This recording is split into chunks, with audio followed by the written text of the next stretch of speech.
길러오는 여인들 중에서 나와 나의 낙타에게 물을 제공하는 그 여인을 따라가서 그 부모에게 혼인 요청을 하게 하소서. 그 기도 후에 그는 리브가라고 하는 하나님께서 준비해 놓으신 좋은 여인을 만나게 된다는 이야기입니다. 예수님은 식사 장소를 제공할 이 집 주인을 만나도록 하나님께서 준비시켜 놓으셨다고 하는 사실을 아셨습니다. 이 집주인 비록 이름은 알려져 있지는 않지만 그러나 이 집주인은 식사 장소를 준비해 놓고 있었습니다. 당시 예루살렘 도시에 사는 모든 사람들처럼 이 집주인 역시 얼마 전에 예수님이 제자들과 함께 이 예루살렘 도성 안으로 들어오셨고 많은 일들을 하고 계신다고 하는 사실을 그도 알았을 것입니다. 그리고 이제 유월절이 시작이 되기 때문에 예수님 일행 역시 유월절 식사를 하셔야 한다는 것을 생각했습니다. 그리고 예수님 일행이나 혹은 아니더라도 다른 나그네들을 위해서 자신의 다락방을 유월절 식사 장소로 준비해 놓았던 것이죠. 세 번째로 예수님은 이 식사 자리에서 인류를 죄에서 구원해 주실 십자가를 짊어지실 준비를 하고 계십니다. 식사 자리에서 떡과 포도주를 들어서 축사하시고 제자들에게 나누어 주시면서 이것은 너희를 위하여 주는 내 몸과 죄 사함을 위하여 너희들에게 주는 내 피라고 말씀하셨습니다. 이것은 그 다음 날 있게 될 십자가 죽음을 통해서 우리들의 죄를 대신 짊어지고 해결해 주시려고 하는 예수님의 준비 작업이었습니다. 그리고 마지막으로 오늘 성경 본문은 12제자 중에 한 사람 가룟 유다는 이 식사 자리에서 예수님을 팔아 넘길 준비를 하고 있다는 것을 말해줍니다. 예수님은 말씀합니다. 너희 중에 한 사람이 나를 팔리라. 지금 예수님과 제자들이 둘러앉아서 유월절 식사를 하고 있는데 이 유월절 식사의 전통은 출애굽 사건으로부터 시작을 합니다. 430년 동안 이집트의 노예 생활을 하던 이 유대 민족이 해방이 될 수 있었던 배경에는 하나님께서 그 땅에 내린 10가지 재앙이 있었습니다. 그 중에서 마지막 10번째 재앙으로 죽음의 영이 그 땅을 덮었는데 이 죽음의 영이 지나간 집마다 그 집에 있는 사람과 가축의 장자, 첫 아들과 첫 새끼가 다 죽었다고 하고 그 온 땅에 그날 통곡 소리가 가득했다고 성경이 증언하고 있습니다. 그러나 이 죽음의 영이 비켜간 집들이 있었는데 이 문설주, 그러니까 이 문에, 이 프레임에 어린 양의 피를 발라놓은 유대인들의 집은 이 죽음의 영이 건너가고 피해갔다, 그렇게 얘기를 합니다. 이집트의 왕 파라오는 이 10번째 재앙 앞에서 항복했습니다. 그리고 포로로 노예로 잡고 있던 이 유대 백성들을 다 풀어서 자유인이 되게 해줍니다. 그래서 이날 유대인들은 자유인이 돼서 이집트를 탈출하게 되는 출애굽 사건을 맞이하게 됩니다.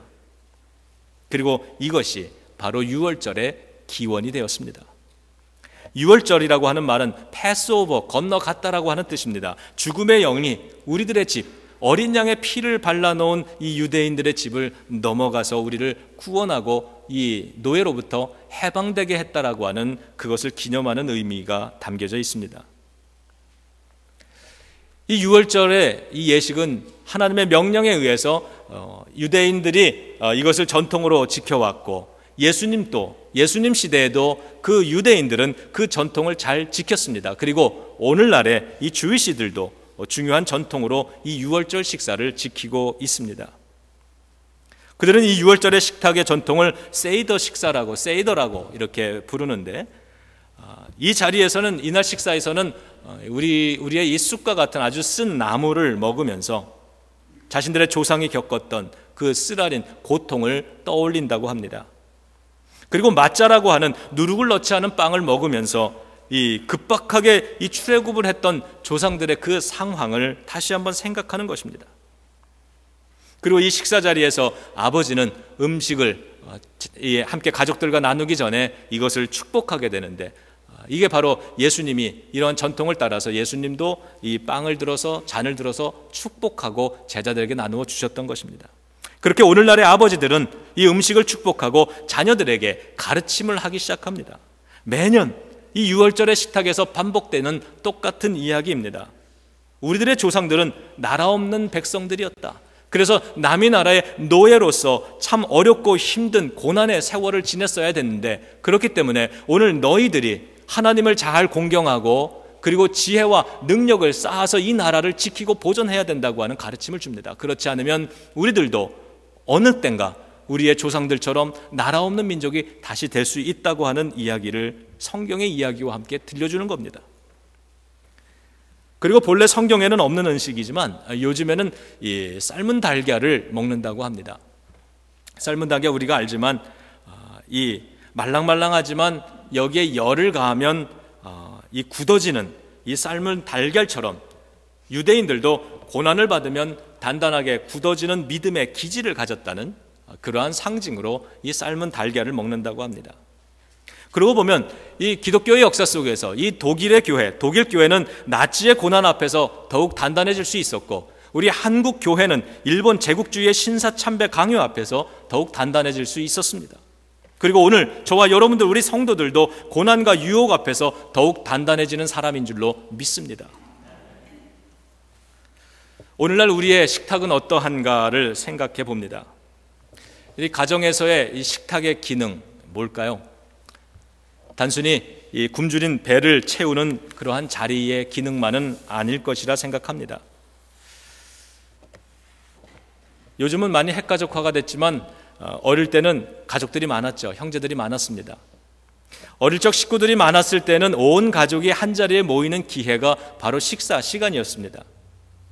그 여러분들 다 기억하시겠지만 어른이, 아버지께서 수저를 들기 전에는 먼저 수저를 들 수가 없었습니다.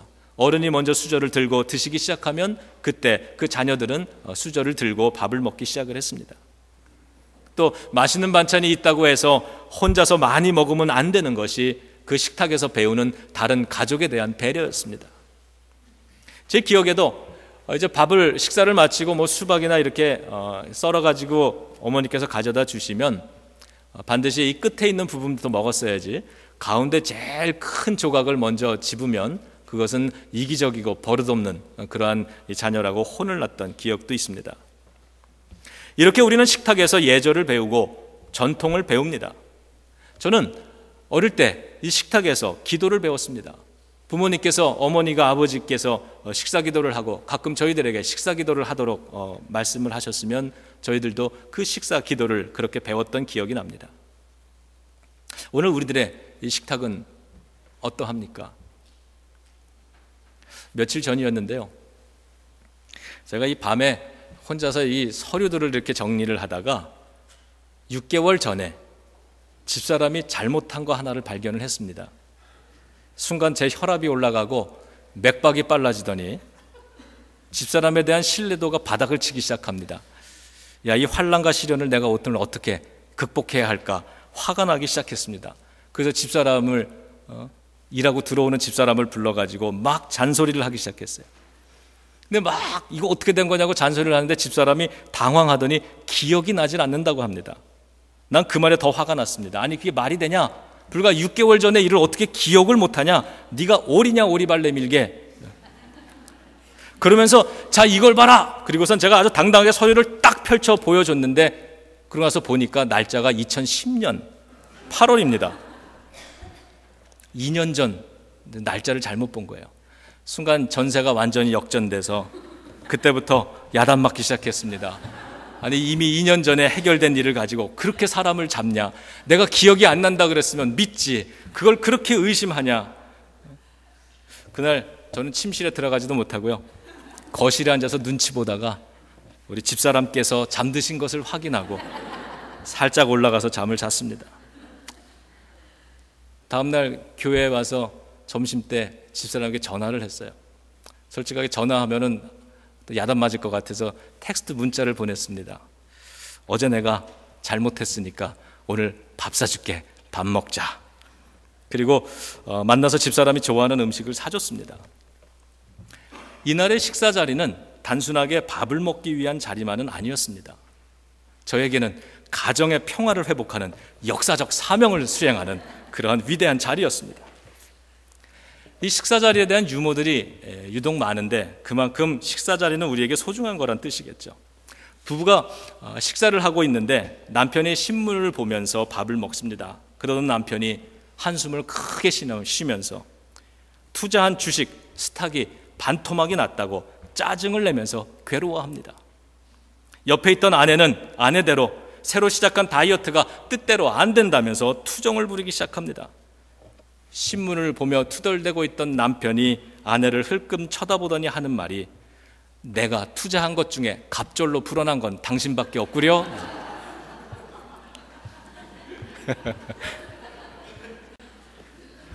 레스토랑 유머 중에 제가 가장 크게 웃었던 거는, 레스토랑에 간 한 손님이요, 우리 한국 사람이 야채만 주문하니까 이 종업원이 Are you vegetarian? 이렇게 물어봤대요. 그랬더니 이 남자가 정색을 하면서 No, I'm Korean! 그랬더니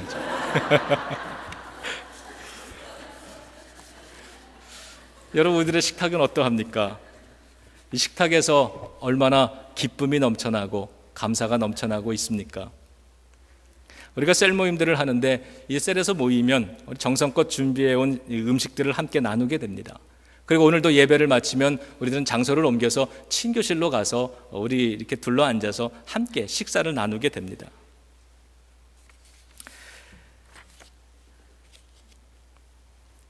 여러분,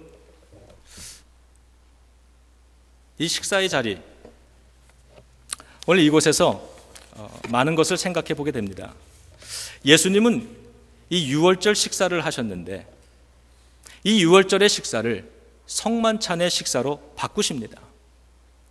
이스라엘 조상들이 이집트의 노예 생활에서 벗어나서 자유인이 된 날을 기념하는 이 유월절 식탁을 예수님께서는 오늘 십자가의 용서와 사랑과 구원의 식탁으로 바꾸어 주셨습니다.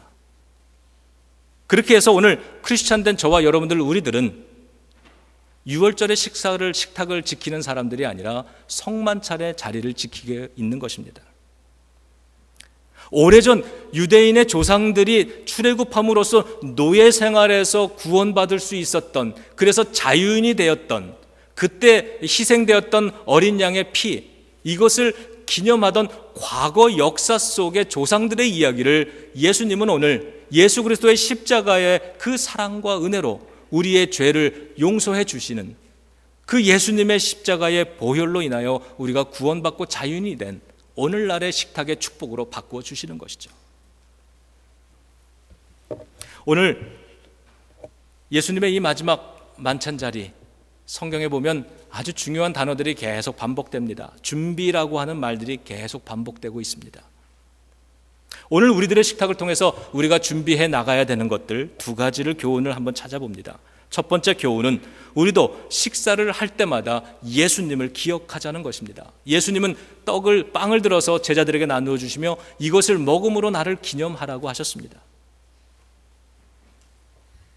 우리도 식탁에 앉아서 먹고 마실 때마다 예수님의 저 십자가의 구원을 생각해 보는 것입니다. 그리고 주님, 나를 구원해 주셔서 감사합니다. 이 음식이 내 몸속에 들어가서 내 육체에 힘을 주고 생명이 되어 주듯이 예수 그리스도의 이 성찬이, 주님의 이 살과 피가, 주님의 십자가가 나의 영혼의 삶을 살리셨습니다라고 하는 고백을 드리자는 겁니다. 자녀들과 식탁에 앉으면 너 요즘 공부 잘하냐? 이러한 말만 하는 것이 아니라, 얘야, 너 요즘 성경은 뭘 읽고 있니? 성경은 잘 읽고 있니? 넌 요즘 기도 생활 어떻게 하고 있니? 이렇게 질문해 보자는 겁니다. 그리고 가장으로서 함께 가족들과 식사 기도를 해보기를 원합니다. 그렇게 셀 모임의 식탁에서, 친교 자리의 식사 자리에서 우리들은 그 자리에 함께 계시는 예수님을 생각해 보는 것입니다. 가족들을 위해서 힘들게 식사 준비할 때 그것은 귀찮은 노동이 아니라 예수님을 기념하고 예수님을 모시고 가족이 함께 기도를 배우는 거룩한 자리를 만드는 노동인 것을 우리가 기억해 봤으면 좋겠습니다. 때로는 혼자 식사를 하더라도 이 자리에 예수님이 지금 함께 계시다고 하는 것을 기억하면서 늘 감사할 수 있기를 주님의 이름으로 축복합니다. 두 번째 교훈은 식사의 자리를 준비하고 여러분들의 비즈니스 파트너라든가 교회 안에 안 다니는 이웃들을 한번 초대해 볼 수 있기를 원합니다. 그리고 그들과 밥을 먹으면서 세상 돌아가는 이야기, 삶을 사는 이야기들을 여러 가지를 나눌 때 그 중에 단 한마디라도 예수님을 증거해 볼 수 있기를 원합니다. 오늘 이 성만찬의 식탁에서 준비가 되어지고 있었고 예수님은 우리를 구원하실 준비를 하고 있었던 것처럼 오늘 우리들의 식탁에서 예수님께서 우리를 더욱 축복하시고 우리를 사랑으로 더욱 위로하시고 그리고 믿지 않는 영혼들을 구원하게 되고 우리로 하여금 이 예수 공동체의 더 깊은 일원이 되도록 우리를 위해서 일하고 계시고 준비하고 계시다고 하는 이 사실을 우리가 꼭 잊지 말았으면 좋겠습니다. 우리도 식탁을 준비하는 손길들 되기를 바랍니다. 우리가 매일 접하는 이 식탁에서 예수님을 초청하고 예수님을 기억하고 그리고 이 사랑의 식탁에 다른 사람들을 초청하면서 우리가 이곳에서 함께 화해도 하고 함께 친교도 도모하고 함께 예수님도 증거하면서 우리들의 관계가 깊어지듯이 예수님과 그 사람과의 관계를 더 깊게 만들고 연결해 줄 수 있는 그러한 아름다운 일들이 끊임없이 일어남으로써 저와 여러분들 우리들의 식탁에서 열매가 오늘도 많이 맺히기를 주님의 이름으로 축복합니다. 자, 기도하겠습니다. 하나님, 우리의 식탁을 회복